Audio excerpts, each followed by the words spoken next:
Very good morning. आप देख रहे हैं आज तक सोशल मीडिया प्लेटफॉर्म। मैं आपके साथ हूँ नवजोत रंधावा और सुबह की सारी यहाँ पर ठीक 8:30 पौने 9 के करीब करीब देती हूँ, उस वक्त जब आप चाय की चुस्कियाँ ले रहे होते हैं। कुछ अच्छी खबरें, कुछ टेंशन वाली खबरें। चलिए आज एक अच्छी खबर से शुरुआत कर देते हैं कि पेट्रोल डीजल के दाम फिलहाल आज नहीं बढ़े हैं। ये एक अच्छी खबर है। इसके अलावा दूसरी बड़ी अच्छी खबर और हमारे लिए गर्व की बात है, आज अहमदाबाद में मोटेरा स्टेडियम, जिसका उद्घाटन एक बार फिर से राष्ट्रपति रामनाथ कोविंद करेंगे। महा स्टेडियम का दर्जा इसको दिया गया है, यानी कि बहुत बड़ा स्टेडियम है। इसके बारे में बताऊंगी बातें। और आज जिन खबरों पर सबसे ज़्यादा नज़र रहेगी उसमें है कल दिशा रवि की जमानत के बाद आज शांतनु की अर्जी पर कोर्ट में सुनवाई होनी है, उस पर नज़र हमारी रहेगी। इसके अलावा किसान आज दमन विरोधी दिवस मना रहे हैं, वो किस तरह का रहेगा उस पर भी हम बात करेंगे। कल पगड़ी संभाल दिवस था, उस पर भी हम बात करेंगे कैसा रहा।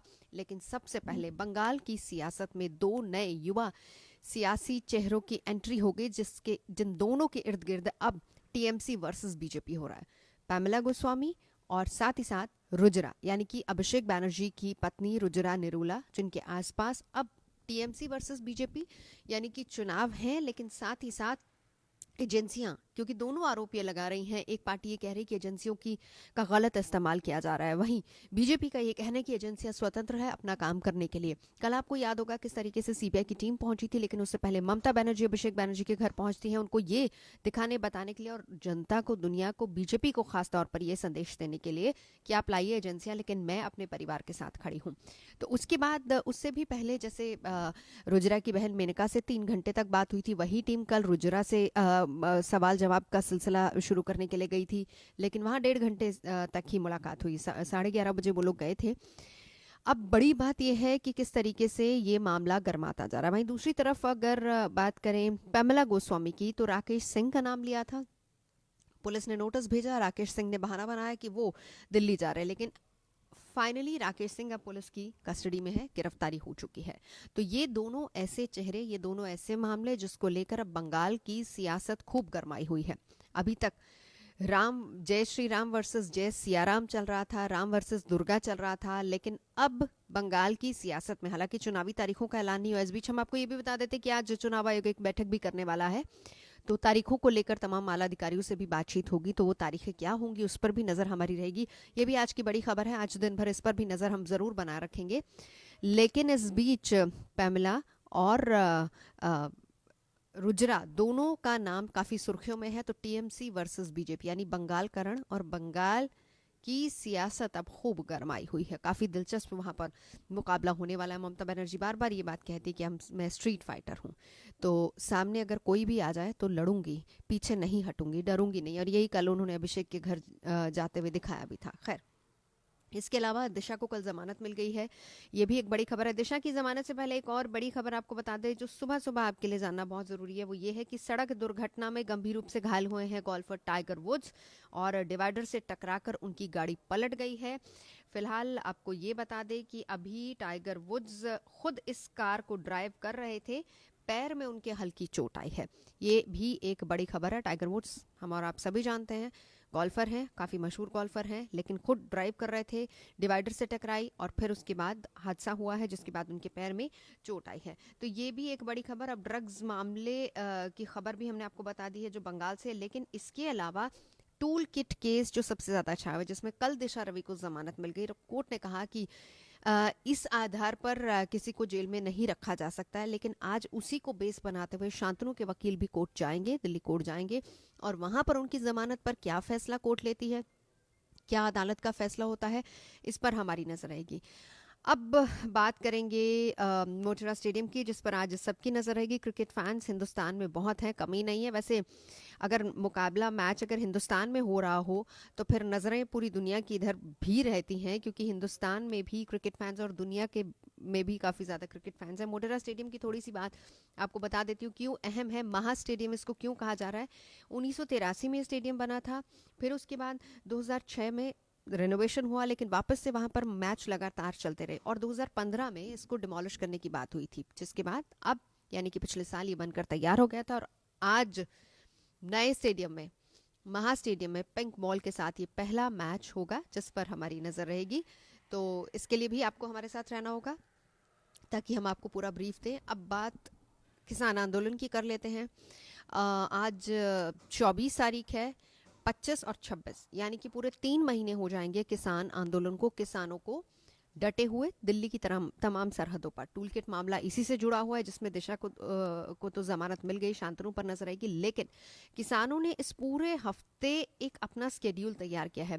किसानों ने यह भी कहा है कि हम हर हफ्ते का अपना स्केड्यूल और अपना चार्ट बताएंगे आपको कि किस तरीके से उनकी रणनीति आगे बढ़ेगी। देखिए, महापंचायतों का सिलसिला जारी है, बॉयकॉट बीजेपी का सिलसिला जारी है।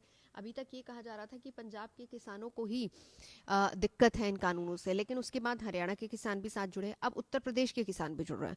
और उत्तर प्रदेश में जिस तरीके से नेताओं का बॉयकॉट हो रहा है, वो यकीनन चिंता की लकीरें जरूर खींच देगा बीजेपी के माथे पर। और उधर दूसरी तरफ सियासत कैसे गर्मा रही है, कांग्रेस भी लगातार पैरेलल महापंचायतें कर रही है। प्रियंका गांधी को हम देख रहे हैं कि हर जगह वो जाती है, महापंचायतें करती हैं। पंजाब में भी चुनाव है, साथ ही साथ उत्तर प्रदेश में भी चुनाव है, तो यकीनन ये एक बहुत बड़ा मुद्दा रहेगा। और दोनों तरफ जाट पॉलिटिक्स है। पंजाब में हालांकि कांग्रेस को निकाय चुनावों में अच्छी खासी बढ़त मिली है, जिससे कांग्रेस गदगद खुद को महसूस कर रही है। लेकिन अगर उत्तर प्रदेश में जाट लैंड का गणित बिगड़ता है तो यकीनन ये चिंता का विषय बन जाएगा बीजेपी के लिए। ऐसे में जबकि तमाम बीजेपी के नेताओं को बॉयकॉट किया जा रहा है वेस्टर्न यूपी में, लेकिन अब सेंट्रल और पूर्वांचल की तरफ भी नरेश टिकैत कह चुके हैं कि हम उधर भी रैलियां करेंगे। बाराबंकी साइड वो कह चुके हैं कि हम उधर भी जाकर रैलियां करेंगे, यानी कि वहां के किसानों को भी साधने की कोशिश होगी। अब इस बीच 7 दिन का प्रोग्राम जो किसानों ने तय कर दिया है। कल एक बड़ी बात हुई बठिंडा के महराज गांव में।